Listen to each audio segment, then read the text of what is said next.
Can you explain the Trump indictment thing to me like I'm 5? Okay, so when Democrats look at Donald Trump, they see big orange Cheeto man bad. And so they're looking for any reason they can turn the whole lock him up meme on its head. I guess it was lock her up when he was running for president. Mm-hmm. And so they found a prosecutor who I guess has aspirations for higher office to bring charges against Trump so that they can say that they've held him accountable for all the things they didn't like him for in the first place.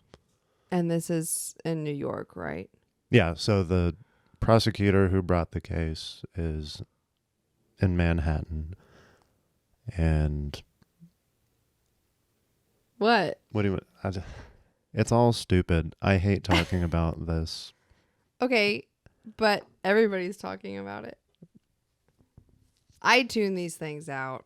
I tuned out Russia. I tuned out whatever else happened. I think it's been long enough. Although, so part of this indictment has to do with the statute of limitations on crimes. When I was at Real Clear Investigations, part of my job, aside from being on the Harvey Weinstein Me Too beat, was to look at what everybody was saying about Trump and Russia every morning. Okay. I couldn't tell you that narrative. Like, I can make fun of people who say, oh, Comey, and like all the names. Rosenstein. Yeah. Struck. Peter Page. Struck, Lisa Page. And I can name some of those names, but if you asked me details about all that, I would have no idea. It's like a soap opera, and if you miss one episode, you don't know what the heck is going on. But I care less about this than I do soap operas, except that it does affect our lives, and it's ridiculous. Okay, so they're charging him for what, paying off Stormy Daniels? Yeah, it was speculative until today they released the details of the indictment. Today I learned that, so you can't, okay, if two consenting adults have sex. Yeah. And then you're like, well, let me just pay you some hush money. That's illegal? No, so, okay, maybe it's good that we're talking about this. He's in trouble because they're saying the way he paid her violated business records law / potentially campaign finance laws. So part of the problem was if it was just misreporting business expenses, like he claimed this hush money payment was either legal services or some kind of business expense. So that he could write it off?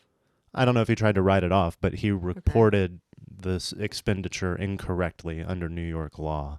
That's a misdemeanor with, I think it was a 2-year statute of limitations. And this happened before he was elected president. So if we're doing math, it's at least 2 years old beyond when they could charge him for that. Okay. So the Democrats found a prosecutor who was willing to try and frame it as, oh, it was a federal campaign finance violation, which has a longer statute of limitations. And in fact, since Trump was in D.C. for part of that time, maybe the time limit was paused while he was out of New York. Just to play devil's advocate, why would he have categorized it as a business expense? Well, the whole point of paying hush money for having sex with someone who's not your wife is so that no one finds it's like a out. reputation thing, right? Well, we'll get to that, but the whole point is to hide the fact that you did this thing. Yeah, and to if you report it in your taxes or your business filings and say, this is the money I used to pay off a woman, it kind of defeats the purpose. So that's why he would do it. But the argument is either it was a campaign finance violation because he did it because he thought it would embarrass him and make him lose the presidential election, or his case is he was trying to hide it from Melania because this apparently occurred while she was pregnant. Oh, gross. But he was talking about grabbing pussy. And she would have known that that was the kind of man she married. But so which one's more plausible to you? Do you think he was right? Do you think the American people would have said, oh, no, this is a bridge too far? Or did we already know enough to where it was probably for Melania? Are you asking me if I was shocked when I heard that he paid off a porn star for No, sex? I'm asking which legal theory makes more sense to you. Was it hush Oh. money to hide it from Melania, or was it hush money to hide it from the FEC? I don't think he had any say, if I had to guess, in how it was categorized. I'm sure his lawyers just routinely do this for other big players and do it as a reputation thing. Like, we're going to try and bury this and hope that no one looks. And that's why when former prosecutors at the federal and state level have looked at these facts, they haven't indicted Trump. Yeah. So now... Yeah, because I'm sure half of them do the same crap. Well, not only that, you have to prove that he intended to violate campaign finance laws, because it would be legal to okay. have hush money payments to hide it from your wife, but not to hide it for campaign purposes. What are we even... Like, this is silly. Like, what are we even talking about? So then you have... Aren't people, like... There's rape and gun violence and...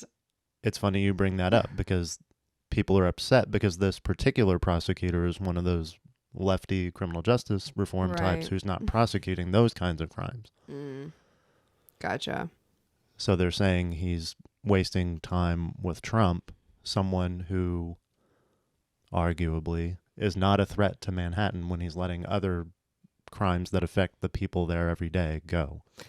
Is New York like California? Have they passed those laws yet where they're just basically letting people loot stores, and if it's under a certain value of goods, then they're not prosecuting them? I don't know that that's a law, but Or some prosecutors are refusing to charge for... I don't know that Alvin Bragg has come out and said, hey, if you only steal $100 worth of goods, I'm not going to charge you. But that's the basic argument. I read something from the Claremont Institute, and they were saying this is essentially what makes America into a banana republic. What does that mean?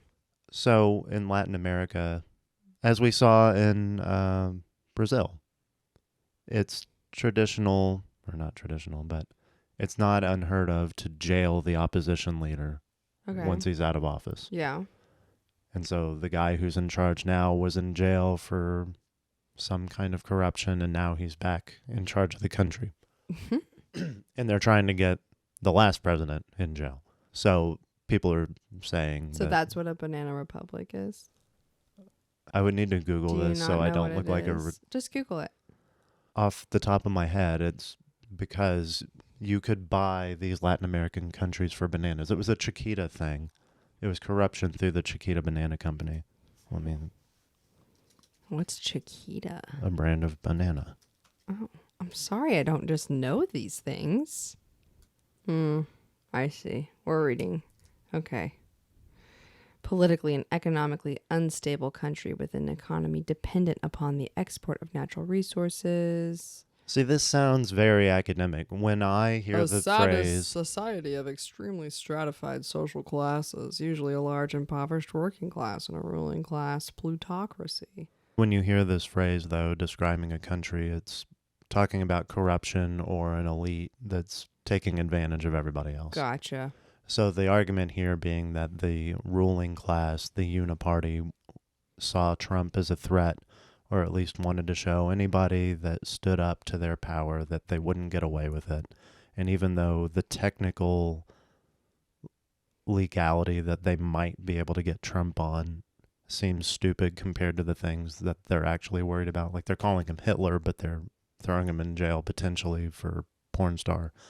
It seems to line up with what people talk about in banana republics. That makes sense. But then other people are saying, well, they got Al Capone for tax evasion, but he was a gangster. So that's the argument here. They say Trump tried to overthrow the country on January 6th, which is not true. So this is how we'll hold him accountable for that. But that's not how justice works. Have you ever shopped at Banana Republic? No, but our old coworker had some Banana Republic pants that he gave to me. Oh. Yeah, they're nice. Those purple ones. Well, it's Old Navy, and then Gap, and then Banana Republic. It's kind of like the 3 stages, and it's all owned by the same company. So I wonder why they would name their best quality, highest quality branch such an... Because it looks kind of safari-like. Okay. Like that's the brand. What? No, it's like preppy work clothes. Yeah, but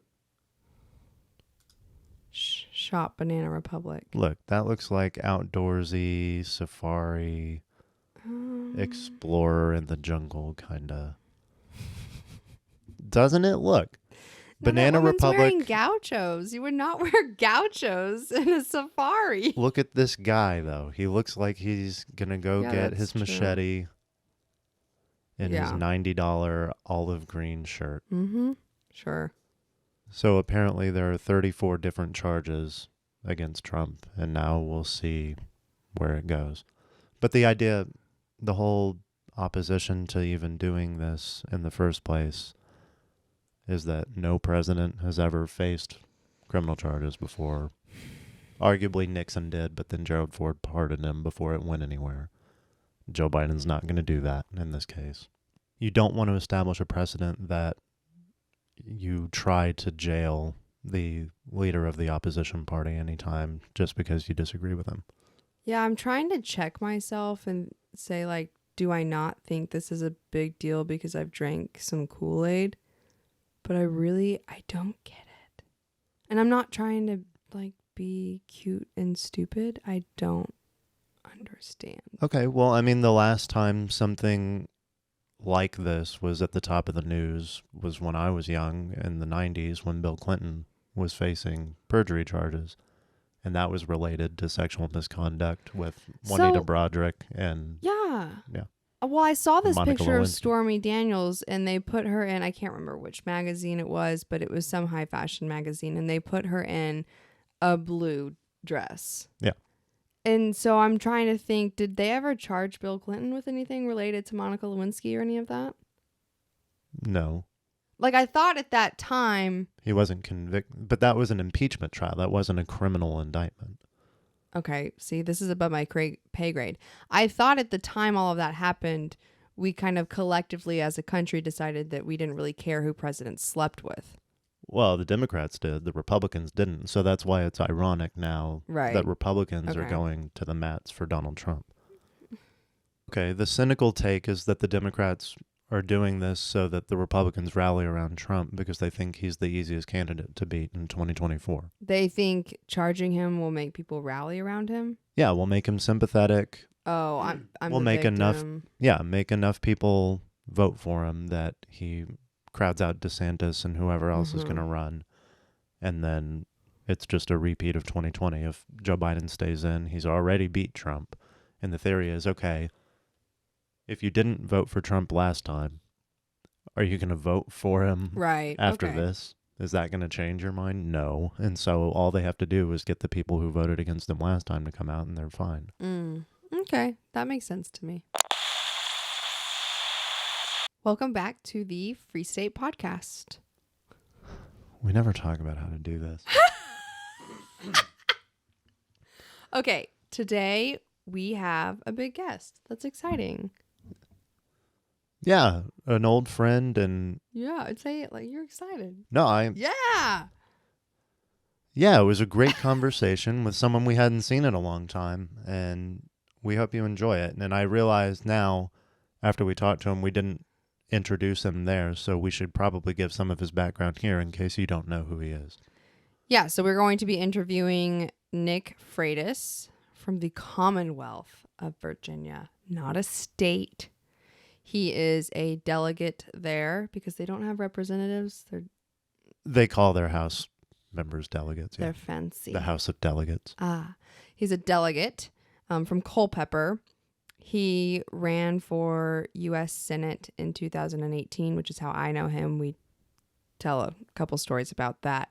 Nick also does a lot of political, what would you call it, commentary? Yeah, he takes his experience as a veteran, as a legislator, as a father, as a husband, and kind of distills political lessons into short form videos. And he also has a podcast. Yeah, he has a podcast, Making the Argument. You should follow that on YouTube. And he's on Instagram at Nick J. Freitas. It's Freitas. He's a Green Beret. Mm-hmm. Today's podcast goes into more detail about what we opened with. He talks about 5 reasons why Trump will be the candidate, and it's probably, just listen to it. Yeah. It's not what you're thinking. we're really grateful that he took the time to talk with us. When Yeah, he didn't have to. Yeah. He is a lot more clout than we do. Laura and I have been batting around the thesis of the two-income trap for a while now, and we were trying to think of someone we could bring on to talk about it. No, I'm having allergies after the ice cream. I don't know why. My eye was running my nose, all of it. That sucks. Yeah. It makes my voice deeper, though. Yeah. And we couldn't think of a better guest than Nick. He's studied economics in depth. He's lived it. They homeschool their kids. And as he gets into, it's not like he's from a wealthy background. Mm-hmm. He did a good job uniting the theoretical truths of economics with the on-the-ground facts of people wrestling with the pull to have both parents working in the modern economy. It also helps that him and his wife are dimes. I don't know if he still does this, but back when Laura worked with him, he used to introduce his wife as his smoking hot wife, Tina. I know, and now you do that sometimes too. I do. I shamelessly stole that. So if you enjoyed today's episode, wow, did that get really loud? So if you enjoy today's episode, please do us a favor and share it or one of our previous episodes that you also liked with a friend or a family member. That's the best way that you can support our podcast. And if you want to tell us what you think about what you've heard, you can email us at freestatepod@gmail.com. And if you want to be on the show, not as a full guest, but if you just want to give us a piece of your mind, you can use the Anchor app, which is now Spotify for podcasters, or just go to anchor.fm/freestate, and there's a way for you to record a voice message there. Did he touch your face with the ice cream? Yeah, like all over my head. Do you need to go take Benadryl? No, I'll be okay. All right. Enjoy. Today we're thankful to be joined by Nick Freitas, old friend of ours, but we wanted him to meet all of you because he's both a statesman and a father, and has also spent several years thinking about economic issues at a higher level, and we wanted to get his insight into the debate around the two-income trap, and Laura's going to tell you a little bit more about what that is.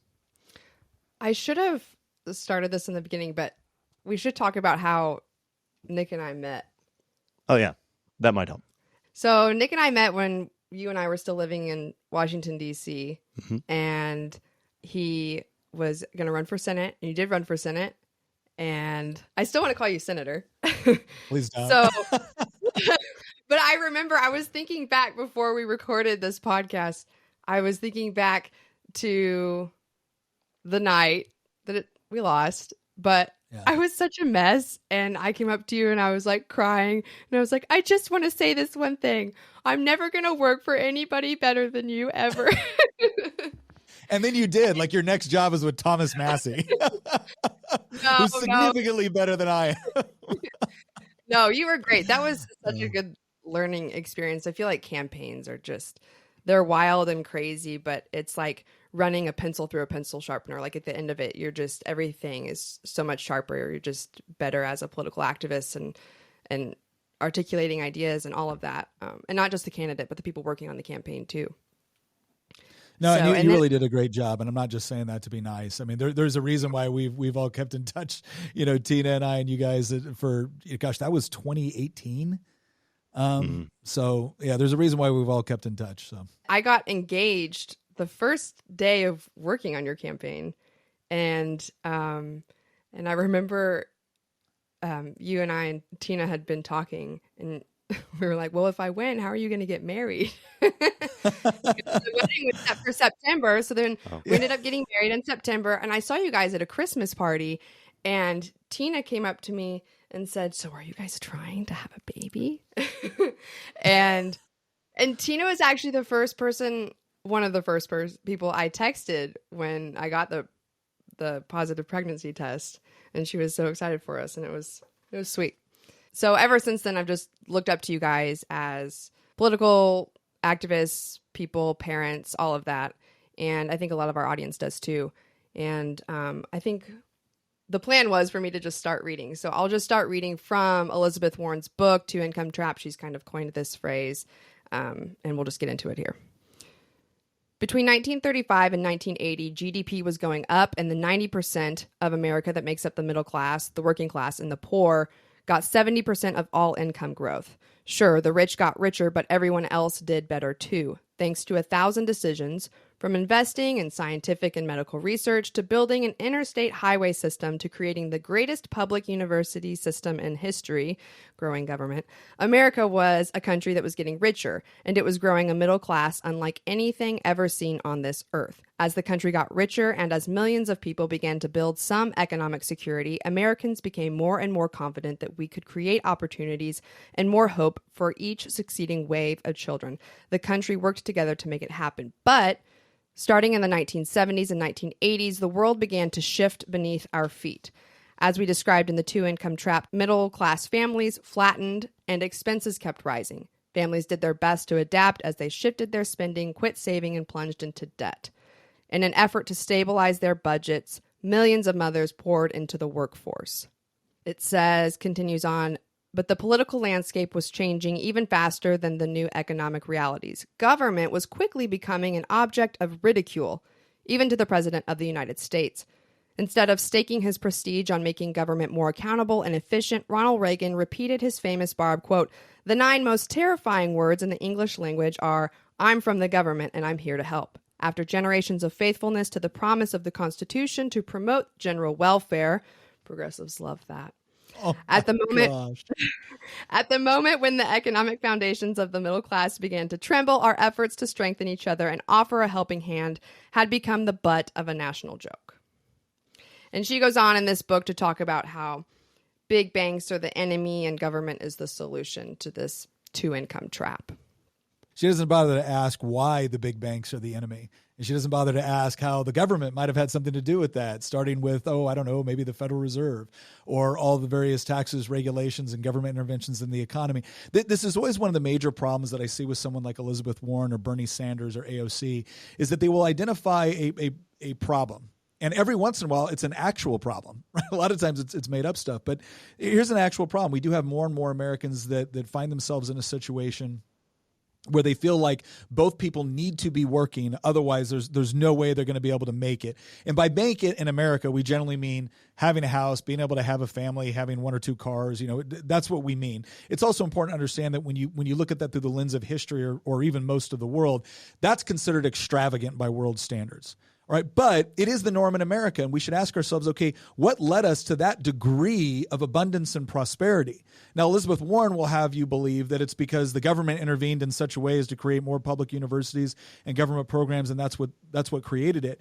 And you always need to be careful when people select specific years to look at. She'll go 1935 to 1980. Why'd she pick those years? Why not 1900 to 1990? Why not 1850 to?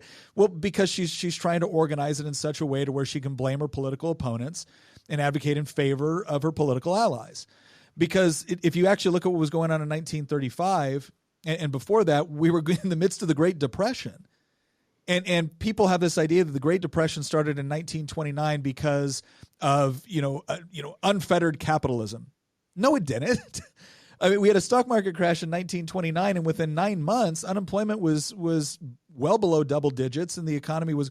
And then you had the single largest government intervention into the economy in banking regulations, in small business regulations, in taxes and farming the United States had ever experienced. And we went from, a major economic downturn that we were recovering from, and then Hoover made it worse, right? A Republican. Hoover made it worse. And then FDR campaigned against everything Hoover was doing and then got into office and doubled down on all of it. And that's where you see this. Now all of a sudden you see these massive government interventions and programs which have created perpetual dependency over time and are not financially sustainable. They don't work. Not to mention that was also, the Great Depression happened after the Federal Reserve, which came into effect, I believe, in 1919. And so now we've been dealing with massive inflationary monetary policy. And not to, I want to spend more time talking about the actual problem and how we fix it. But the reason why I mention all these things up front and the reason why I mention things like the New Deal and the Great Society and how these things had a lot of really, really adverse effects. Like, people don't understand. They just learned in their high school history books that FDR saved us all from unfettered capitalism through glorious government intervention. FDR, all right, was taking small business owners to court because they were charging too little for dry cleaning. FDR took people to court because they let you pick your chicken when you come in to the store, where under FDR that had become illegal. They don't understand that the New Deal was actually heavily influenced by a little tract written by Benito Mussolini. And we know this because Hugh Johnson, one of the main people that was supposed to carry this out for FDR, used to carry it around in his pocket with him and give it to people. It was heavily influenced by fascist economic policy, central planning and command and control. Right? This is the same FDR that when literally unemployment was in double digits and Americans were going hungry, he was paying farmers to destroy crops and livestock. Right? So he's taking taxes from people that can barely afford to pay the taxes in order to pay farmers to destroy livestock at a time when people are hungry. That's nowhere in your history books, right? It's just, no, FDR did something called the New Deal and it saved us. Oh, goody. Okay, that didn't happen. And then you see the same thing with, if you track going back to 1900, families within the United States, the percentage of kids growing up in two-parent homes in the United States, I don't care what demographic you were in, it was all over 80% of kids grew up in two-parent homes. Then you pass the Great Society, and the whole idea was, and a lot of this seems to make sense when you look at it superficially. It was like, oh, we're going to provide additional funding to, single mothers. Okay, well, I think, look, I was raised by a single mother. I think there's some level where we can appreciate that, and until you realize, okay, but you also incentivized single motherhood. And there's a lot of other programs like that where the more money you made, or if you stayed together as a couple, or if you lived in the same house, or if you raised your kids together, you weren't eligible for funding. But if you lost that job or you got divorced, well, now you were eligible for the funding. And so we had all these perverse incentives where now we're at a point right now that almost every demographic within the United States, with the exception of Asian Americans, it's over 25 to 30% of kids are growing up in single-parent homes. So that's well over a quarter of kids are growing up in single-parent homes with either the mother or the father, usually the father, not in the child's life. And then does Elizabeth Warren give any sort of, does she even address this? No, of course not, because it's not about that. It's about, well, we need more government programs. It's never a question of, okay, you identified a problem at some point, you implemented a government program. Did it succeed? Did it work? And when you measure success merely by the number of people that have become dependent on the program, well, then the more people dependent, the more successful your program has gotten. But the arguments to implement the program in the first place were never to create more dependency. It was to help people escape it. Right. And so that's the only reason why I kind of go on this little diatribe. Like, no, Elizabeth, yes, you've identified a problem, but you're honestly going to tell me that the real solution or the real source of the problem was in the 1980s when we lowered marginal tax rates and made it easier to conduct business. That's what caused the problems. And if you really want to look at, if you really want to blame big banks, which I think there's actually some decent arguments there, well, then are you going to explain to me, okay, the effect that happened during the Carter administration, the Clinton administration, when they literally told banks, you will hand out loans to people that are not financially able to actually pay off those loans. And if you don't, we will investigate you for racism and discrimination.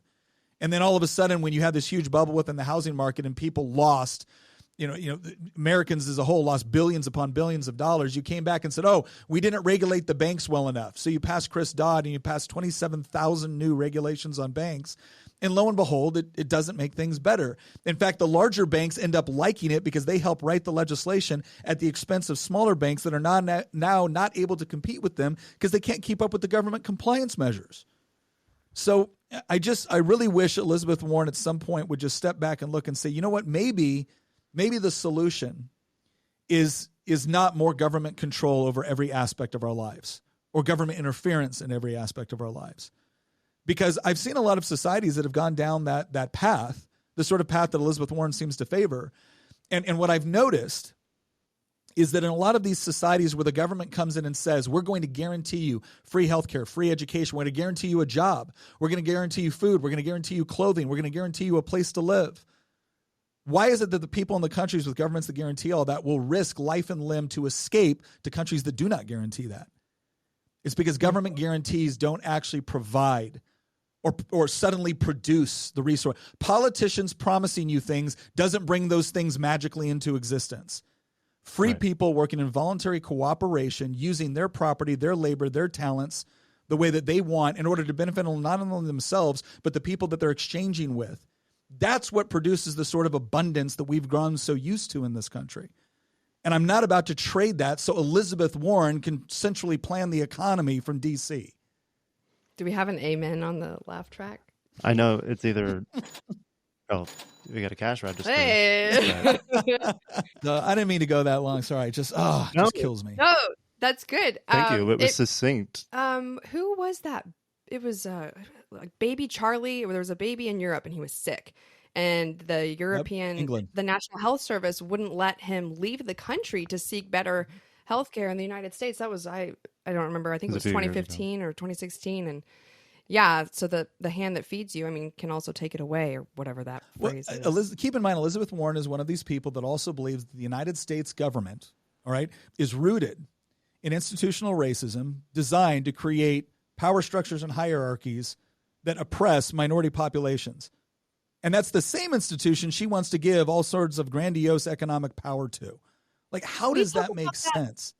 We talk about that all the time. And I know that there are some, don't pull this quote out of context, there are some progressives that we know that are highly intellectual people, but how can you justify that discrepancy? I don't get it.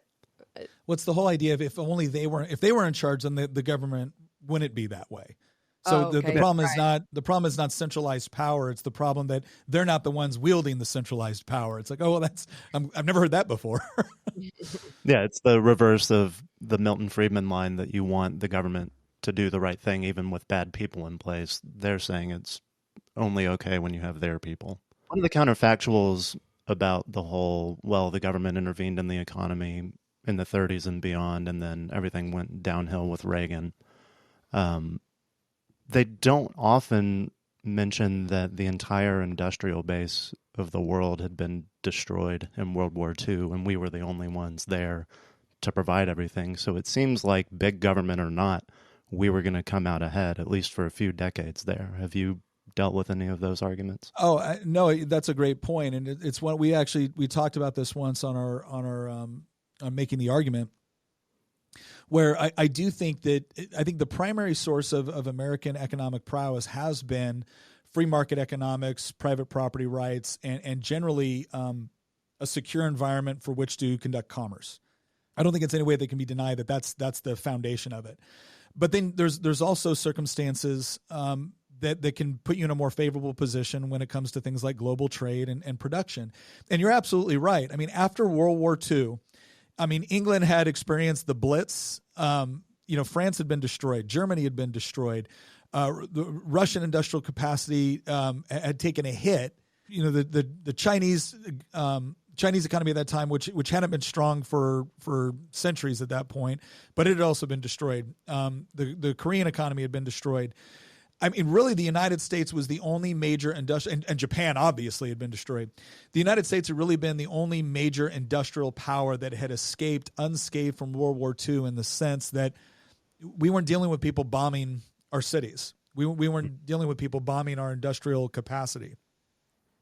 And so obviously, if you're at a point where human demand is still high, and especially when you talk about rebuilding operations and everything else, and the United States is one of the only countries that it can actually produce the goods and services needed around the world, of course it's going to put us in an incredibly economically advantageous position when it comes to competition. But what's amazing is you look at the various countries and what they did post-World War II. Japan, came screaming back after its defeat in World War II to become an economic juggernaut. Germany, the same thing. France, the same thing. Now, some people will look at that as, well, isn't that bad for the United States? Well, it depends. If you have a lot of countries working together in cooperation through free trade, then what you get is competitive advantage. And it's not necessarily a bad thing, right? It's a good thing that I can go to the store and get products that are far cheaper than they otherwise would have been had they been made somewhere else. It is a good thing that people in foreign countries can buy, advanced U.S. products or services that they can't get within their own country because either a lack of resources or a lack of economic capacity. So that's what you want. And this makes sense to people a lot of times when you take it out of the international stage and you just break it into their local environment. Like, okay, the work that I do, I do work in politics, I do work in defense and security, and I do work on social media and stuff like that. Now, I like to have a garden, but nobody's dependent on me for food production in Culpeper, right? Nobody's. So I like being able to go to the person that is really, really good at producing that food, or I like going to the store that's really, really good at marketing and consolidating all these products that I need in one location. So it's amazingly convenient for me. And then the more they're able to sell, the more they're able to lower their prices because now they're making their profit off of volume, not just individual items. So nobody would say, no.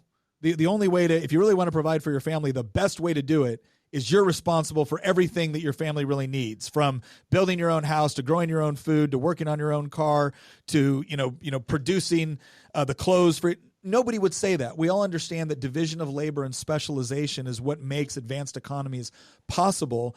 And trade, whether it be at the local level, the state level, the national level, or the international level, is a good thing provided it's taking place voluntarily. Unfortunately, that isn't the case in most global trade. There's always some angle that governments are using or politicians are using or businesses are using in order to try to give themselves an advantage at the expense ultimately of consumers. But that trade component is really important. The biggest place I see that debate on the national stage right now is in regards to China. I know Congress is debating the Restrict Act and blocking TikTok right now. But oftentimes people who used to be for free trade, even unilateral free trade, agreed with you along the lines of as long as it's voluntary, great, both sides are better off.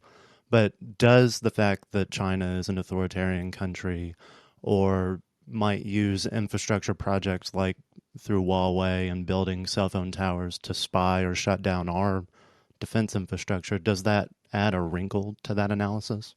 I think it does. Well, I don't think it adds a wrinkle to the analysis. I think it adds a different factor. So, for instance, if let's say that your businesses are conducting themselves in a largely ethical way and the businesses in our country are conducting themselves in an ethical way, and your government has placed tariffs on U.S. products, so the United States automatically engage in retaliatory tariffs. Well, the argument here, and this is the example that I like to use, and if someone finds out that they're sick, they have an illness, and they have to take a particular type of medication in order to kill the illness, right? So probably the best example here is if someone had cancer and they have to take chemotherapy. You don't take the chemotherapy because it's good for you. You take the chemotherapy because it's bad for the cancer. Yes. But if you convince yourself that, no, what's good is the chemo. Well, we don't give chemo to healthy people, right? You don't do tariffs in healthy trading relationships. You don't do tariffs in healthy economies. Now, is it possible to threaten a tariff or institute a tariff for the purpose of moving toward freer trade? Yes, you can potentially do that. But if you had to choose, it's still better to, even if it's largely one-sided, the overall economic benefits of free trade are so powerful as to even overwhelm foreign trade to your businesses. And that can be a very, very difficult concept for people to understand because they'll look at it and be like, but that's not fair. And they're correct. It isn't fair. But insofar as you can't stop what somebody else is going to do, the question is do you still benefit more from access to their products? And if the answer is yes, then regardless of the tariff, it's still a better transaction. Now, again, at no point would I ever argue that it's fair or that it's good. I would always argue that insofar as you can get to a freer environment, that's what you want. But it's important for people to understand the practical economic effects. It doesn't make a lot of sense to hurt yourself in the hopes that, well, it'll also hurt the other person. But there's a lot of businesses that seek special interest from the government in order to protect themselves from competition. And really what they're doing is they're protecting themselves at the expense of consumers. And Elizabeth Warren, again, is the sort of person that will look at government cronyism and say, oh, isn't that horrible? Unless she's the one that's deciding how the cronyism takes place. Then it's okay because she's a good and noble person and the rest of us are all greedy and evil. I saw one review of her book that was saying she gets the cause and effect wrong. She said a bunch of people had to move to the cities and women started working, and there was a keeping up with the Joneses kind of bidding war for housing and childcare, education, etc. But then I saw those graphs, I think it's from AEI, that said, oh, look, the commodities and other services that the government heavily subsidizes are the ones that have these price spikes. And then the fact that everybody used to, or more people used to live in rural areas and then move to the city for college and then would move back to start a family, that trend seems to have slowed down and people are staying in the cities and maybe not even starting families. And so the prices are just responding to that increased localized demand, but it's a geographic thing less than just women entering the workforce. If Elizabeth Warren had properly diagnosed the problem and therefore her prescription worked, then I guess we would be able to look at the economy and we'd be able to say, okay, those things which are the most subsidized or interfered with by government are the things that are the most affordable, accessible, and cheapest. Healthcare and education. All right, the two things that everyone complains about as being excessively expensive, not responsive to customers, are the two things that are the most heavily regulated or, in fact, controlled by the government. That's not by accident. And one of the reasons why you see places like Canada where you have a government-controlled health system where now they're telling veterans that call up wanting help saying, oh, have you considered just killing yourself? Right? It's because when the government provides a service, they don't see you as a customer. They see you as a burden. Right? There was a friend of mine, she brought this up. She goes, it's interesting when people complain about, when people talk about mass immigration, they usually talk about the effect on schools and hospitals. She goes, you'll notice they never talk about the effect on supermarkets because supermarkets are thrilled to have more customers because that's how they see you. When you walk into the store, they see you as a customer. You are going to provide a net benefit to their institution by paying for the goods or services that they provide, whereas government providing goods and services just see you as an additional burden on an already overtaxed system. The VA is a perfect example of this. And so, again, the problem is that, I think Elizabeth Warren will spend a lot of time talking about the pain that people are feeling. And this is very, very wise of her to do. When you first focus on the pain that people are feeling, all of a sudden there's an empathetic response there where it's like this person gets what I'm experiencing. And then she jumps right to the solution. And you're like, oh, this person understands what I'm going through and they seem to have a plan and they seem really smart about it. Nobody wants to hear about how we got there in the first place. Nobody wants to hear about all the different things because okay, great, that all happened, but how are you going to fix it for me? So Elizabeth Warren is focusing on the pain and her solution. She's not focusing on all the things that led up to the pain in the first place.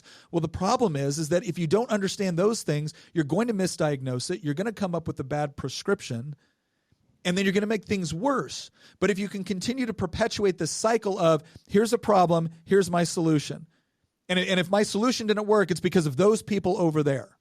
Those people over there are standing in the way because they're greedy and because they're mean and because they don't want you to have these things. They don't understand that this is a basic human right. And so that always seems to be the progression. It starts with identifying the problem that everyone is experiencing or feeling, offering a solution for it. When the solution fails, you don't go back and say, oh, I guess that wasn't a good solution, because your political future is tied to the execution of that solution. Right? You've already decided on the course of action. So now you have to find somebody to blame for it. And it just gets progressively worse from there. I think these middle-class families, especially with smaller children who may still be at home, are especially easily manipulated like that because, you know this, you've had 3 kids. You're just drowning when your kids are that small. And you need immediate relief, no matter what the cost. It's very easy to write off, long-term detriment for short-term relief. And whatever we have to do to get the baby to sleep through the night so that I can function tomorrow, we'll just do it. And I think that carries through to policy. And I see a lot of moms and just young parents in general, they're like, well, we just need paid family leave. I literally don't have the savings to make it through the 3 months of the newborn stage because I'm living paycheck to paycheck. So what's the solution? So what can you give me? Because I'm desperate right now. And I think that's why policy is so important. And we have to have these like laborious debates because it matters and it will affect our children even more than it will affect us. I was going to say, we wanted to talk to you about it because you're in the legislature in Virginia. You have some influence over policy at that level. But as we said, you're also a father. You've dealt with it in your own life. So we wanted to focus now more on the personal side of it. How can you, as a free person, try to live in a system that people are debating about whether or not it's rigged against you? What steps can you take in your own life to make it through? You know, let me tell a quick story about this. When Tina and I got married, we were 19 and 20. So I was a private in the Army. For those of you keeping score at home, privates in the Army don't make a lot of money. And Tina had to move all the way across country and try to find a job. So the first year we were married, I think my take-home pay with everything probably landed us just under $20,000. This was in 1999. 2000. So, you know, obviously we weren't making a lot of money. Like I am very familiar with what it is to go to the store, put your groceries on the thing, and then be sitting there praying when you hand over your debit card going, please, God, let there be money on it. And then when it gets even worse, where you're handing over the credit card going, please, God, let there be space on it. Right now, we're not even talking about money you have. We're talking about money you're going to make in the future, hopefully. So I am very, very familiar with that is all the way up to the point of us having our power turned off. And I'll tell you what, there's nothing more as a husband and a father that hurt me than watching my wife be cold in the winter because I couldn't provide enough to make sure that didn't happen. And in that moment, it's really easy. And again, it's not like I was unemployed. I was in the military. You know, I was specifically, I was a paratrooper. You know, I was an infantryman. It's not like I wasn't putting in hours. It's not like she wasn't working too. And in that moment, it was amazing because we qualified for a lot of additional assistance that we could have got because of how little we made. And we'd always kind of decided that we weren't going to do that because we could make it happen. We could work out. But we did have a situation where it's like we just needed help. And we remember times when family and friends stepped up to be able to help us at that moment. And here's the thing that I will tell people. Be very, very skeptical of people telling you that community is when you pay taxes to a government that gets allocated to a government program that politicians then use to, you know, help other people. That doesn't build community. I think it destroys it. Community is built when you see your neighbor struggling and you walk over there and you help because you know what it is to be in that same position. And you know what it is to personally care and take on the responsibility to love your neighbor as opposed to delegating it out to a government bureaucracy. We learned a lot through that experience. And what it taught me a couple of things. One, I never wanted to be in it again. Two, so that there was a humility component. There was a motivation component. And the third thing was there was an empathetic component that came into effect where it's like, not only will we not be in this position again, but we will be in a position where we can help others when they find themselves there. But that's going to happen through me, you know, as a man, and I see myself as the primary provider in my household. Me doing what I need to do and making those extra efforts to be able to, provide for my family. While at the same time understanding that your duty as a husband and a father is not simply to provide, but to also provide the spiritual well-being, the stability, the emotional well-being of your family as well. It's not an either-or proposition. And by the way, people sometimes act like, well, the reason I can't always be there is because I have to work so hard to provide. I get that to a point, but I guarantee you if you're taking care of your family, your work will be better too. In the long run, it will be better. I don't believe God calls us to abandon our family to be good providers. I believe that the two work in hand when done properly with the proper prioritization. But developing those skill sets. And it was also something about Tina and I also recognizing that, okay, we're going to have to change some of our spending habits because it is so easy to whip out a credit card. It is so easy to have immediate gratification. And it is so difficult to save for something that you can put on the credit card right now. And you can find easy ways to justify it. Oh, well, this is going to make it better if we get this right now because, hey, it'll save over here. And it never usually ends up doing it, like with few exceptions, right? So it's about discipline. And this is something I see more and more discussed, which I think is really important. People talk about motivation. How do you stay motivated? I got news for people. There are going to be points in your life where you are not motivated. It could be your second or third child screaming at the top of their lungs at 2 o'clock in the morning. You're not motivated, right? It could be having to wake up at 6 a.m. to go. You're not motivated, but are you disciplined? And I think when you can develop those patterns of discipline, it helps you get through those times and puts you in a much better position as you get further down the road. But if you never develop them early on, then you're going to find yourselves 10, 15, 20 years down the road making the same sort of financial mistakes, making the same sort of mistakes with respect to work, family balance, and everything else. And you're going to think, well, why am I still in this spot at 35 or 40? It's like, because nothing magically happens at 30. Nothing magically happens at 40. You either used your teens and your 20s to develop skills which are now yielding fruit at 30s and 40s, or you're not. But there's no secret sauce. There's no magical thing that happens at a particular point in your life. It's a disciplined approach, and it does pay off. And the beauty of it in a country which does provide a certain degree of security and prosperity and freedom of action is that you can develop those things.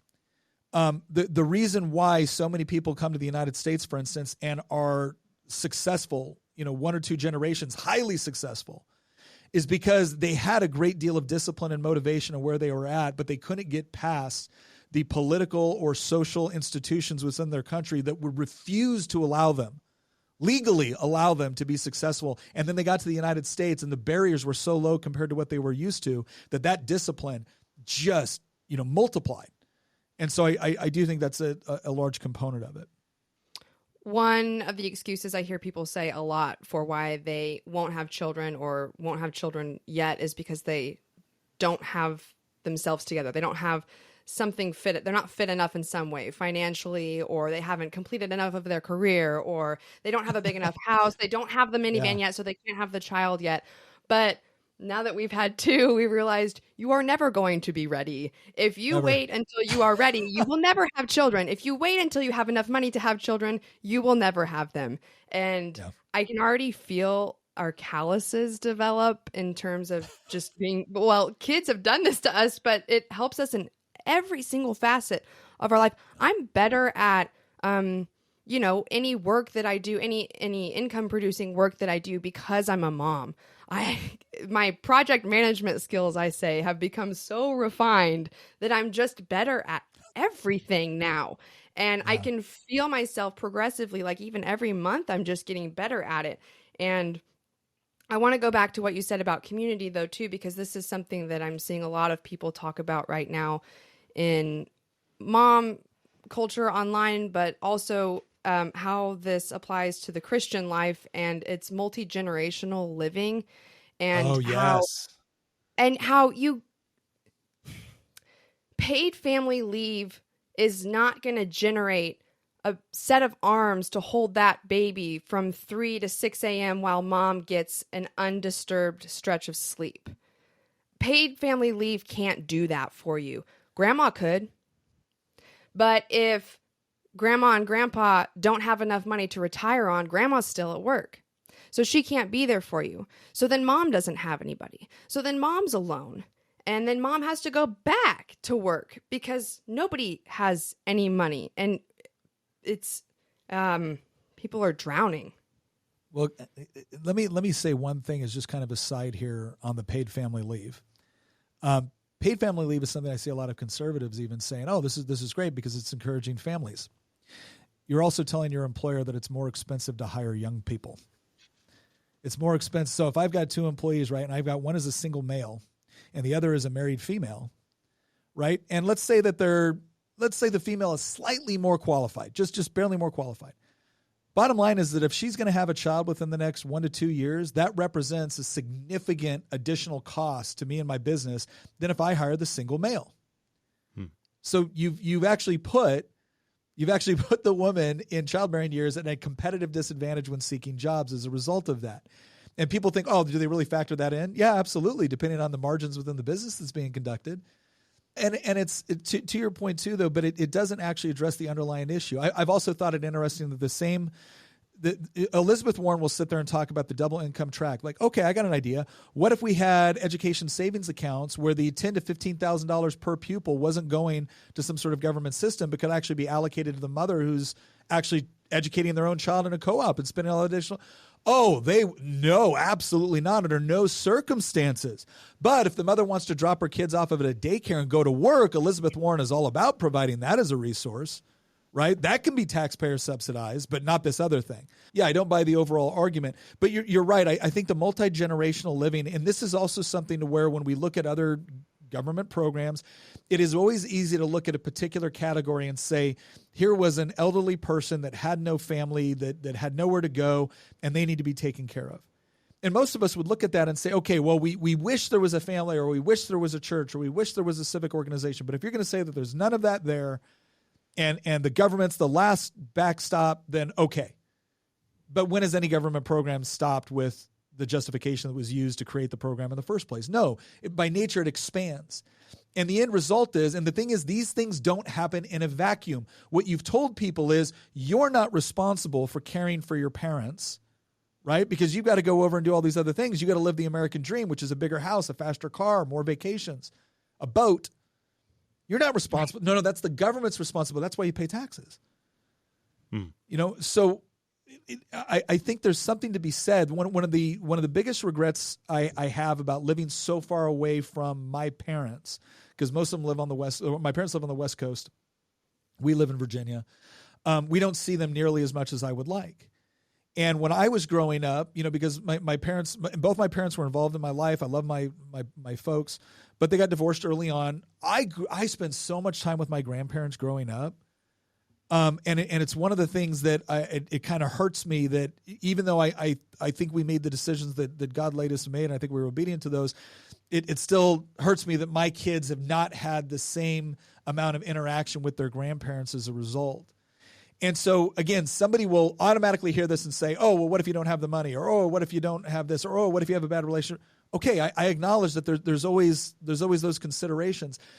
But I'm sorry, you don't get to tell me that there isn't like real benefit for the vast majority of people to live in those sort of multi-generational environments where the grandparents get to pour in, because it's not only good for you as the parent that needs a break, right? It's not only good for the child that now gets this additional interaction, it's also good for the grandparents. I can tell you right now, with my oldest child being 20 and realizing that we're probably, 5-6 years away from being grandparents, and Tina and I get excited thinking about that. That's a whole new life that we're a part of. That's we had some friends come over the other day, and they brought their kids who are ranged from like 2 to 8, and they're running around the property and they're looking at the chickens and the goats, and they want to ride with me, Uncle Nick, on the tractor, and just that excitement. The amount of joy that provides and the amount of community that provides is just incredible, and you're not going to replace it with a government program. You're not going to replace it with a check. But people have to decide, they have to see value in it. And I think the way you worded it, Laura, was right, is like when you're dealing with immediate problems, you want immediate solutions. And I can understand that. And I think to some degree that it's still necessary to meet those, but how are you going to meet it? And what sort of precedent is going to be set? And what sort of long-term habits are going to be set by the way you meet that immediate need? If you're not asking those questions, you are setting yourself up for failure in the long run. And you have to talk about what the ideal is, whether or not that ideal applies to your current lifestyle or not. You can't take it personally as a personal critique, because the ideal that we just exchanged in terms of multi-generational living, Jace and I don't have that as we would totally prefer it. His family lives in Texas, but we do talk about it in a way, okay, what changes Elizabeth Warren talks about 1,000 decisions were made to give us this reality. So what 1,000 decisions and choices do we need to make in our marriage and our life to make it such that we can work toward that ideal and get us maybe not all the way there, but close enough that we can provide it for our kids. And we talk about when we're retired, we're like, wouldn't it be such a blessing if we could, when our kids have kids, I don't know, go over there once a week and do their laundry for them, or cook them dinner on Sunday and Wednesday nights, something like that. Like, we're already talking about the ways that we can make the struggles that we're experiencing less so for our kids. And I think those discussions have to start now. And it's not a critique. I cannot even tell you. So when people ask me, because we did get married young. I was on a flight once, and this one lady was sitting next to me. She was in her 20s. I was in my 30s. She's messing around with the light, trying to read something, and my light was working. Hers was. I said, "You want to switch seats?" I said, "I'm just reading a book. You look like you're. This is important." She goes, "Yes, thank you. I'm reading a job application. I'm on a way. I just got married." And I said, "Oh, well, here, switch seats." I said, "By the way," I said, "just so you know, marriage is awesome. I know it's popular to kind of, to disparage marriage in popular culture. I just want you to know it's great." And she goes, "Oh, how long have you been married?" And at that time I said it was like about 15 years. And she goes, "You don't look that much older than me." And I think she said she was like 28 or 29. I was like 32. And, or 33 or 34, whatever it was. Cause I got married at 19. So do the math. But this has been around 15 years. And she goes, "How do you make it work?" And I said, "Do you really want to know?" Right. And keep in mind, just met this girl. She's looking at me now like, "I don't know." Like, do I? She goes, "Yeah, I do." I said, "Okay, well," I said, we have a biblical view of marriage. And she said, "What does that mean?" And that actually shocked me for a moment, because it would have been one thing for her to say, "Oh, I don't like that," or "Oh, that's really nice." But to not even know what it meant really showed me that there was a huge cultural shift. But we got to talking about that, and we got to talking about what that foundation meant and what the roles and responsibilities were. And one of the biggest things that I always tell people now when they're thinking about getting married is, if you're not sitting down and actually discussing the fundamental questions first. What is your worldview? What do you believe about God and truth and reality? Because if you're not on the same sheet on that, I don't care how physically attracted you are to them. I don't care how good a time you have with similar, talents or career objectives. You're not going to make it work. So establish that. But the very next thing you have to do is actually have discussions about expectations. What do you want? What do you expect from the other person? And it's amazing to me the number of relationships I've seen fail where you go back and you look at it and they never had that discussion. They just figured that would be something that they'd work out before they got married. And then sometimes when they get married, even if they did it, they don't continue to do it because your expectations and your objectives change over time.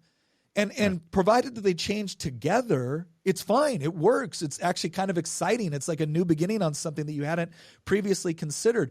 But if you don't have them, you are going to run into problems where those expectations start to diverge significantly, and it will negatively impact every aspect of your life.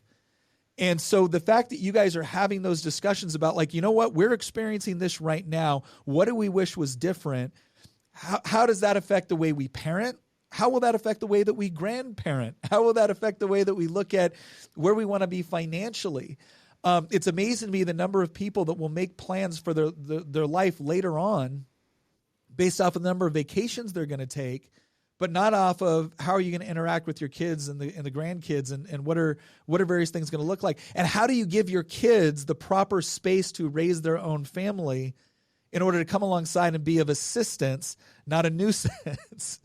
The fact that you're having those discussions and having those discussions about responsibilities and objectives and expectations, that's what actually sets you up for success, not just in the future. It's what sets you up for success now.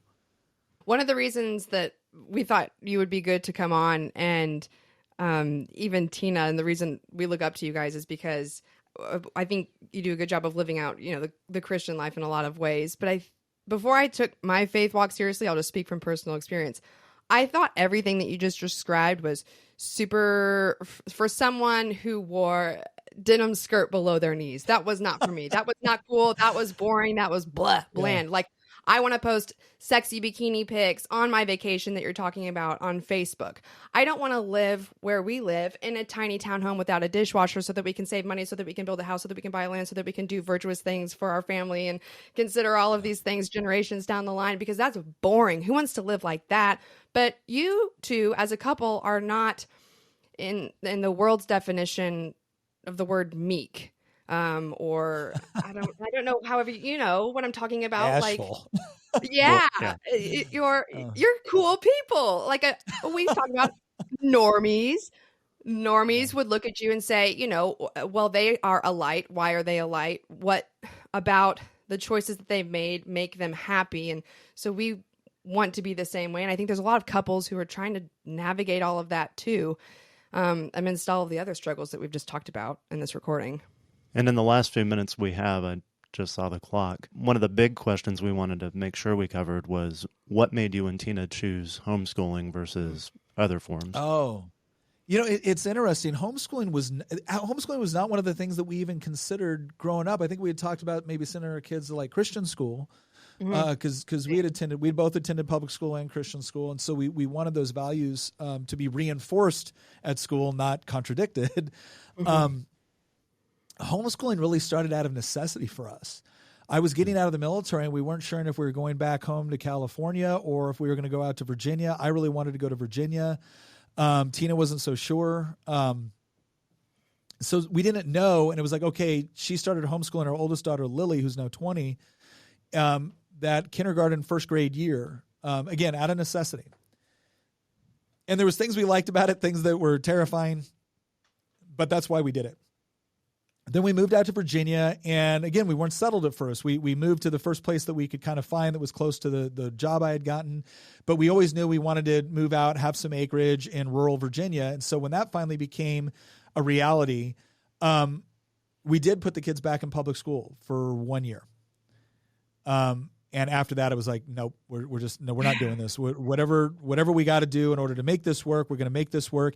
And again, this is not the interesting part about this is this was not some grandiose dream we had. It was not something that we had personally experienced growing up. It was not that we had a lot of friends and network connections that were none of it. It was just, we saw something that we didn't like. We knew that our child's education and development was it was primarily our responsibility. All right, you can delegate authority to other people to help you with things. You can never delegate responsibility for your child, never. And so we said, okay, we're going to make the decision to do that. And it was tough at times, and there was grandiose plans that never took place. There were other things where there was enormous guilt where you're like, oh my gosh, we're horrible parents. I can't believe, our kid isn't doing this or doing that. The biggest thing, though, that we've noticed over time, and our kids are 20, 17, and 15 now, is just the incredible relationship that we have with our kids, that they seem to be very confident in who they are and the things that they want to do and their objectives and their sense of right and wrong and responsibility. And look, that does not mean that their rooms are pristine or, far from it, if they're watching. But it's the thing is that nobody's capable of achieving perfection. The question is how do you get to the root of the things that matter most, that are critical for someone's development? And I think that starts with their moral development. And so we had a hand in being able to develop that without the constant interference of peers, or of other influences that might have been overwhelming. Now, that doesn't mean they don't get exposed to their peers. Laura, you saw it in the campaign, like our kids, we go to, theater events, we go to political events, we go to sporting events, we go to church events. They're out in the community all the time. They're out engaging and interacting with people all the time. So it's not like they weren't exposed. We didn't keep them locked in a dungeon in their house or something.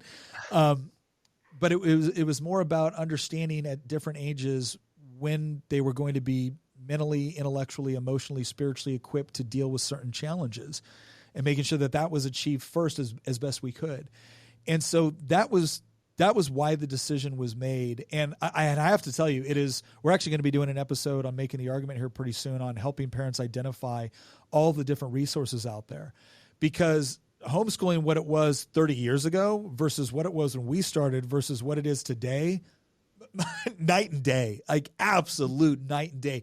The number of resources that are available and the things that you can do is just incredible. Like, we went to a homeschool fair and there was somebody there doing blacksmithing, and Luke and I were both like, well, that looks pretty cool. Let's do some blacksmithing. And that's become a way for us to bond. It's something that neither of us looked into initially. And And then just other things that are available is just really, really cool. And so I would encourage people that there's more resources out there than you ever. Do not try to replicate public school and homeschool. That's one of the biggest things I think stands in the barrier. People are like, how am I supposed to manage 7 hours of school a day? Like, yeah, first of all, schooling and education are two different things. Let's keep that in mind. Secondly, our public school system was designed off of a Prussian model that was designed to make really good conscripts and factory workers. Okay? Nothing wrong with being a factory worker. I'm just saying that, it was designed to achieve certain things. If you're wondering why, especially your little boy has a problem sitting still for 7 hours a day, it's probably not because there's something seriously wrong with them. It could just be because they're a little boy, right? Like this is, homeschooling. It's when the boy gets rambunctious, it's like, go run laps, go feed the chickens, go do something like that. Wear yourself out, come back and let's look at some other things. But when you stop seeing education as synonymous with schooling, right? Education is not a place you go to where you sit quietly and listen to people talk at you and hand you activities. Education is the multitude of experiences that happen all throughout the day, and integrating your kids into the working of the family to where when it's time to cook dinner, your science project is getting, and your math project is getting the ingredients right in order to make dinner in a practical application, so where they understand that, oh, this is why I'm learning this. This isn't just rote memorization because an authority figure told me. This is equipping me to be able to take care of myself and others as I grow up an adult and become a part of a family and a society. And so that's the thing I want to encourage people is that, yes, there's going to be challenges. It can be intimidating at times, but don't forget to see the beauty in what happens when you have these kinds of options. And when you get to be keenly involved with your kids as they develop. I see people sometimes talk about these massive generational differences between, parents and their kids. Mm-hmm. And yeah, we experience that sometimes too. They'll use a turn of phrase or they'll talk about something that I'm like, I don't know what that is. But we also have our own little phrases. We have our own little experiences. My daughter growing up, we used to love to watch the BBC adaptations of Jane Austen movies. And, there would be like little phrases and stuff like that where it's like, oh my gosh, she's being such a Lydia, right? Where my daughter would say that and I know exactly what it meant, but her friends didn't. Like, what do you mean being a Lydia? Like, oh, she's not, not keeping good decorum, not keeping her wits about herself or what.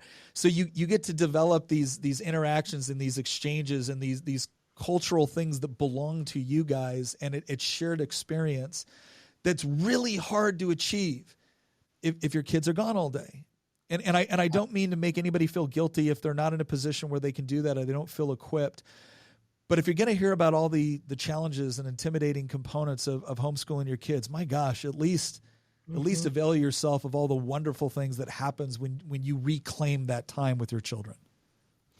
So much could be said similar just to motherhood in general or staying home with your kids. And we struggle with this balance too. It's like, well, I could go back to work and make decent money, but then we're paying for childcare. But I say all of that to make the point that when you try to apply, and I'm just going to talk from my perspective because I think it's fair to admit on this podcast that men and women are different. Oh my God. when you try to apply, I know, how dare she?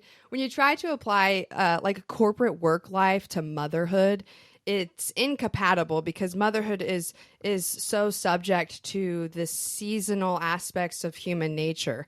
I mean, you have a baby and your capacity to go and perform as someone's executive assistant is you can't do that for the next however many months. And I think homeschool and being a stay-at-home mom, those roles fit those ebbs and flows so much. It just makes sense. And I feel that more now that I'm living that out. And what you're talking about, these precious moments, you actually get to enjoy them and you get to capitalize on them. I remember specifically the other day, we were just having a slow morning. We were having a slow, so many people don't even have a slow morning on a Wednesday. It was just Wednesday for us. And the toddler was, they're all running around feral, like not dressed yet. And it's 10 a.m. It doesn't matter. That's awesome. It doesn't matter. when you are in this, when you have this much control over your day. And he's sitting at the table. I'm sitting there eating a snack. The baby's asleep, and he's sitting there, and it's quiet. It's quiet, and he's just toggling back and forth the zipper on a Ziploc bag. And he's just discovering for himself, he's 3.5, how it moves back and forth. And he's studying. It's so much bigger than just opening a Ziploc bag. He's studying the mechanics of how this works. And he's going to later apply that in his life. And I told myself at the time, and then when we were in the car just yesterday, he's sitting there with the Ziploc bag that had food in it. And we were like, don't dump it out. And he goes, guys, I'm just figuring it out. That's what he told us. I'm just figuring it out. But it's such a small thing, but it's not a small thing. He knows now how to open a Ziploc bag because he sat there and he studied it. And it wasn't something that I, forced him, and I sat down and I said, today we are going to learn how to do Ziploc bags. When he was mentally and emotionally ready to do it for himself, he studied how to do the Ziploc bag. And because he wanted to, he was able to better. Yeah. No, there's something... Again, you'll have a million experiences at work that you'll never remember, and the reason why you don't remember them is because ultimately they're just not important in the big scheme of things. I can say that of far fewer things that have happened within my home and with my family, and people will ask me sometimes, "Oh, what does Tina do?" And I'll say, well, first of all, everything. Yeah. Well, when people say there is a connotation, especially in today's culture, with stay-at-home mom. And the reason why I don't like the term is because it doesn't actually tell anybody what she does. People ask me, what does Tina do? I'm like, oh, Tina manages the home. She manages the homestead. Like, that's what she does. And what that means is that she coordinates schedules and she educates our children. And when something breaks in the house too, Tina, and again, this doesn't have to be true of everybody, but Tina's very, very good at that. She's very, very handy at it. She fixes things. She coordinates things. Like, that's managing our house is not an easy task. It's labor intensive. It's intellectually intensive. It's emotionally intensive if you're going to do it right.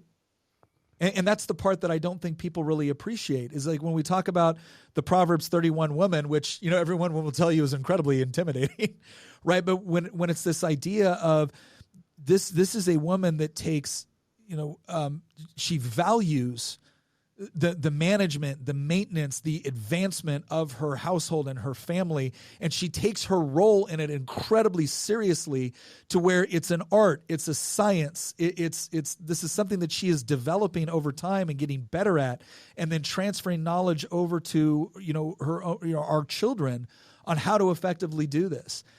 And when you look at it that way, and you understand the complex nature of it, not only does it mean that the household runs smoothly, or gets progressively better over time, but the things that I have to do outside of the house become significantly easier. I become more effective out of the house because I'm not constantly worrying about what's going on in the house, because Tina's got it. Mm-hmm. Right? If all of a sudden something, if a pipe breaks or whatever else, I'm not sitting here thinking, oh, she's going to call me up and I got to leave work to come. She's going to handle that. And I'm going to be able to focus on the things that I have to do, so that when I do get home, I do have that time to be able to interact and to talk with her and have time alone with her and to have time with our kids and to be able to do those things. And when you can appreciate for all that is and the value added that it brings to the family, all I can say is that once you see it and once you experience it, the way you view the world changes. Absolutely. That's beautiful. Yeah, I've had this is going to sound like a humble brag, but there's a point. I've had a senior staff position in Congress, in the House of Representatives, and the hardest job I've ever done was run a home. But the most important job I've ever had was running the home. And people used to reference it as the home economy. And I think that word is close to big enough to describe what it actually is. It is an economy, and you are managing it. And I think it's especially difficult to do all of that in the face of a culture that tells you that why wouldn't you want to chase your corporate career? Why wouldn't you want to climb that ladder instead? But like we talked about before we started recording, I think the pandemic in a lot of ways made people reevaluate what they were doing. They took a look at their cars, they took a look at their house, and they took a look at their family life, and they're like, wait, do we even enjoy our day to day? Or do we hate 5 out of 7 days of the week of our entire life for 65 years? Yeah. And so I think people are starting to make a lot of changes. I'm going to change gears a little bit. Part of that revaluation and trying to decide what the balance is between work and education and what to do with our kids now that the economy's opened back up. I'd be remiss if I didn't bring up this critique, because I'm totally in agreement with you, and that's the kind of life that Laura and I are building, and we found a lot of fulfillment in it, even the baby steps we've had in the 3 years we've had kids. The biggest critique of our approach is that there are people that are going to be stuck based on the choices they've made and even the choices their parents made. They, for whatever reason, are not going to be able to do that maybe with their kids right now. And so there is going to be this parallel system where the government is running some schools. Is it our responsibility to help those families? And are we doing something wrong by withdrawing from that system and not participating as actively as we otherwise might? There's this debate among a lot of Christian circles that we've seen that if Christian families pull their kids out of public schools, the public schools are going to get worse. And salt and light, right? Yeah, the salt and light debate. So I was talking with some people at my church, and I serve on the education committee in the Virginia House of Delegates. And so I was talking about some of the things that are going on within our public school system. I said, I'm not debating with you whether or not it's going on. I'm telling you what's going on. Does that mean it's happening in every single school and every single classroom? No. But is it in the school system in Virginia? Absolutely. And these are the various stages that it's at. And they were saying, well, gosh, what do we do with respect to, how we elect or going up to school board meetings and whatnot? And I said, okay, I think all of that is important. I think all of that is an obligation that we should look at that, because we do want a society that is helping kids. And obviously we have, values that we want to see replicated within society. I said, I'm also going to tell you that if you think that you're going to change what has taken decades to create with the next election cycle, or because you showed up to a couple of school board meetings, I think you're fooling yourself. And I'm not going to tell you otherwise in order to make, because I don't want to give you a false illusion about how entrenched this is and what it's going to take to actually change it. And the reason why I want you to be aware is because, while I don't want you to stop fighting, your first obligation is to the child you have that's about to go into this environment. And I want you to understand what's happening so you can make whatever you believe are the appropriate decisions. I'm not going to tell you what to do. I'll tell you what I think if you want to ask my opinion. But right now I'm just informing you on what's going on. And so should we be involved? Sure. I'm not sacrificing my children on the altar of saving a particular system. I'm sorry. I don't understand that. And nobody's going to convince me. Nobody's going to convince me that I have a biblical obligation to throw my children into there in the hopes that it'll make it better for somebody else's child. If that other child or that other family needs my help, I am happy to provide it. But that is a far cry from me saying, okay, now I'm going to subject my child to the same thing that I think is hurting your child, in the hopes that my child's presence will make it better for your child. Right. I had a parent use the salt and light argument with me, and I said, look, I'm not telling you what to do. I'm not telling you what God has called you to do. I know parents that genuinely feel that they've been called to do this, and they have worked very hard and to manage that. I respect that. I am not so arrogant as to believe that I know better than God with respect to what you've been called to do. But I will say this.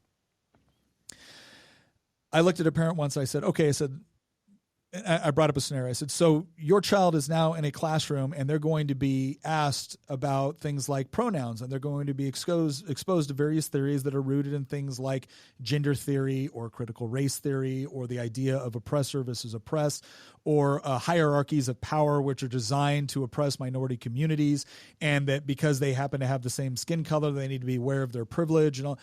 So I went through these various things. I said, how would you respond to that? And the parents said, well, I don't know. I said, great, but you think your 9-year-old does.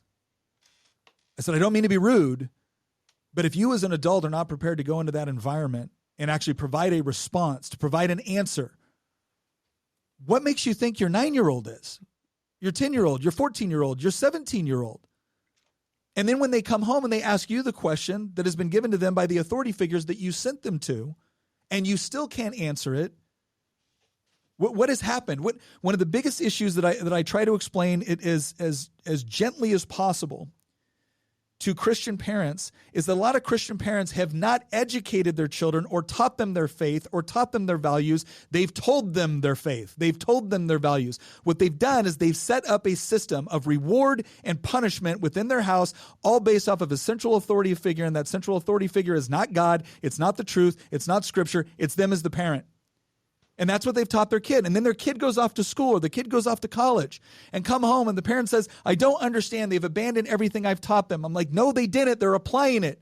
You taught them reward and punishment based off of authority. You're just not the authority figure anymore. And so now when they find themselves in this situation where the college professor says they better believe this, where their social group says you better believe this, they are applying exactly what you taught them. So you have to go through that process of adequately preparing them. If they leave their house and it's not their faith or their values, then you have no right to expect them to hold on to them.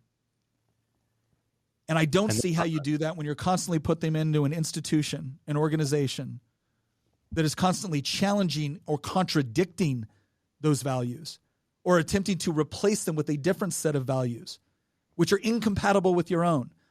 I think that is a very, very difficult proposition. I'm not saying that there might be some unique circumstances where it might be appropriate, but I think if we're going to talk about it, let's at least talk about it for what it is and the dangers and pitfalls associated with it, not just what you hope it will be.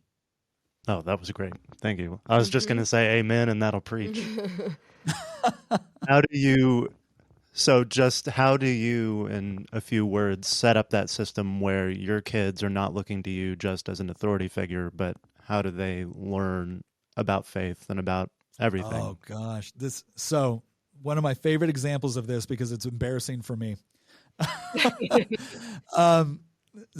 Obviously one of the things that we started off very early on with our kids was we talked about the concept of truth, and how truth is kind of there with both love and justice, or a just outcome, right, of things. That those three things are necessary to each other. To have love without truth or justice is to fall into things like lust.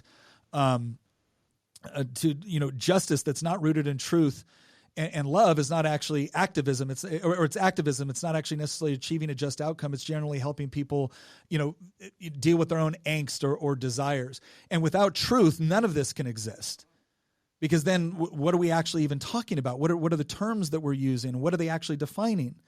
So you need those things, and those things cannot be as a result of your authority. You can emulate them in your life. You can prove to your children that you believe them, but they can't originate. You're not the source of them. And so as we taught our kids about our faith, and it was very important to us that their faith was not just an emotional conviction, it was also an intellectual conviction. And it wasn't just an intellectual conviction, it was also an emotional conviction. Because when Scripture says to love the Lord your God with all your heart, mind, spirit, and strength, it's because that's what is required in relationship. If you have a purely emotional relationship with someone, it's probably not another human being, it's probably a pet, right? I love our dogs.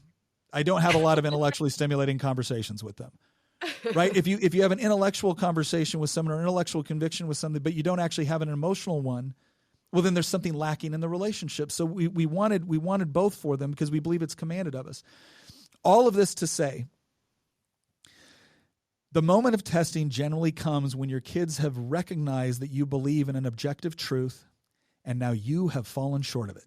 And so I remember Lily coming up to me and saying, Daddy, can I talk to you about something? Yeah, sure. What is it, sweetheart? So she came to me respectfully. She asked if she could talk to me about something. But what she wanted to talk about was the fact that I had come home from work. I was tired. Kitchen was a mess. Luke and Allie are down there making the mess. And so I'm like, what are you doing? Oh, my God, clean this up. Get to your room. I was upset. I was tired, the whole deal. And here's Lily saying, Daddy, the reason why they were in the kitchen is because they were making something for you. Mommy told them that they could. You didn't allow them to explain. She goes, and now they're too scared to tell you why they were doing it. She goes, Daddy, I don't think you handled that right. Now, now again, frustrated dad, right? I'm looking at my young teenage daughter. I think she was like 13 at the time. Couldn't have been older than 14. Your heart she's is right. in your feet.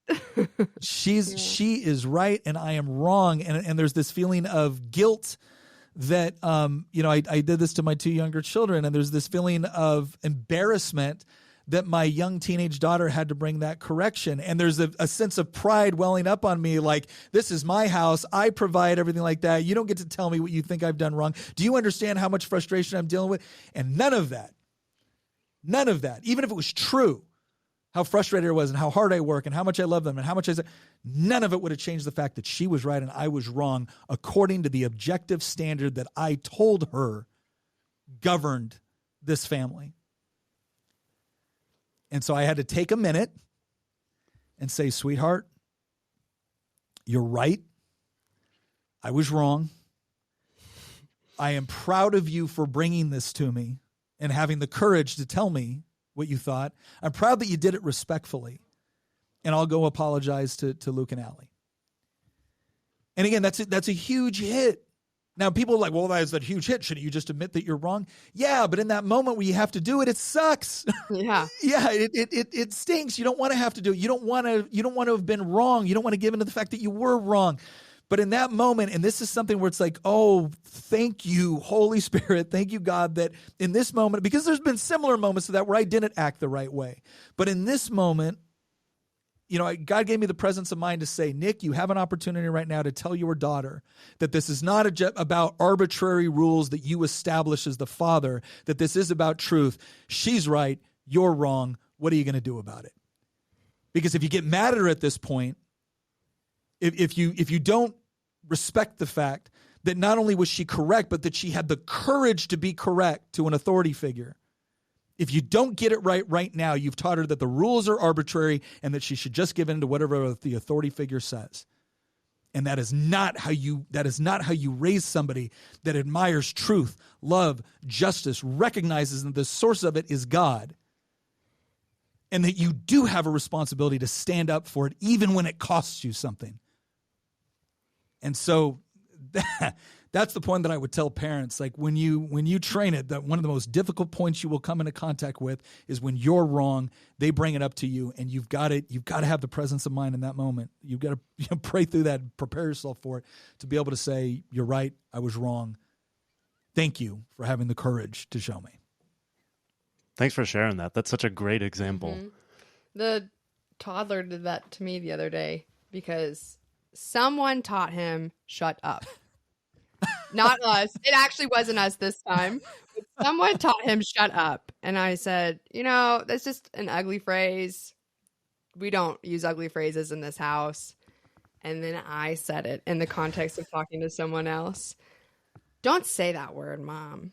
And it's very easy for me to say, well, Mom's a sinner too.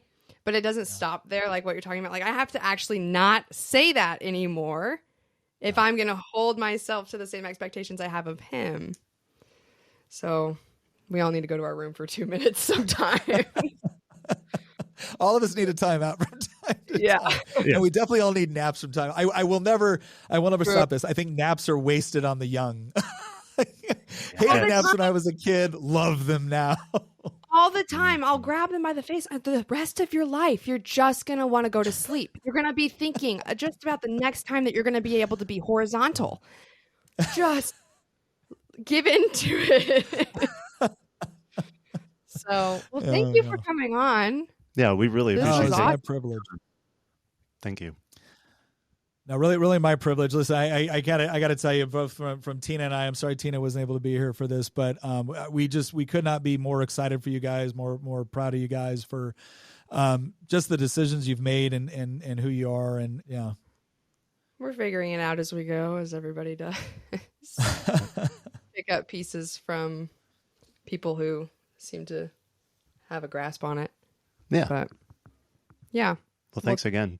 We really appreciate it. No, my pleasure, man. God bless, and best to both of you guys. Thank you. Same to you.